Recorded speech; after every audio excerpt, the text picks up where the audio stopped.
Bonjour, donc aujourd'hui je vais pour vous parler de mes fiches d'exercice que j'ai commencé à faire. Donc c'est une idée qui m'est venue pour faire un peu des cahiers de vacances un peu atypiques. Et ce que j'aime bien, c'est qu'en fait ils sont que à 2 €. Et c'est à vous de les photocopier. Du coup, si l'enfant a un problème à un endroit, bah, vous pouvez le photocopier plusieurs fois. Ils ont des endroits pour s'entraîner à faire des lettres en majuscules, en minuscules, etc. Donc, je trouve que c'est assez bien pour commencer comme ça. Donc, les fiches A concernent les enfants de CP.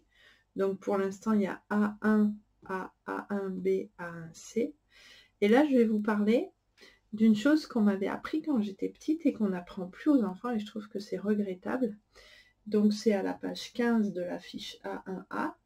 Il y a plein de petits traits et c'est pour leur apprendre en fait à s'organiser pour arriver à compter quelque chose quand il y a beaucoup de petits traits.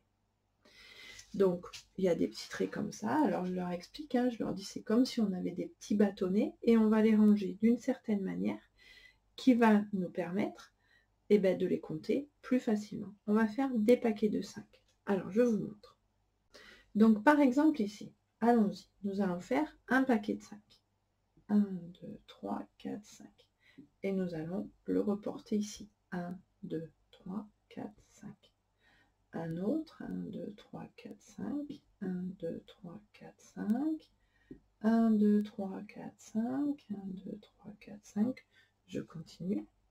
Voilà, une fois qu'on a fait, on a rayé au fur et à mesure qu'on faisait des paquets de 5, on a tous nos paquets de 5. Maintenant, nous n'avons plus qu'à lire la quantité que nous avons ici. Donc, on fait des paquets de 10. Un paquet de 10, deux paquets de 10, trois paquets de 10. Mais voilà, il y avait 30 petits traits rouges. Donc, je trouve que c'est bien parce que c'est une chose qui est simple, qui est rigolote, ça les embête pas trop. Et en même temps, voilà, c'est important parce que ça leur apprend à s'organiser. Ça les prépare, il y a beaucoup de manipulations qu'on peut faire. Donc à l'écrit, c'est pas évident. Du coup, j'ai mis des dessins pour arriver à comprendre comment fonctionne le boulet, etc. Je rappelle, on compte de 10 en 10 parce qu'on a 10 doigts. Bonne journée. Au revoir.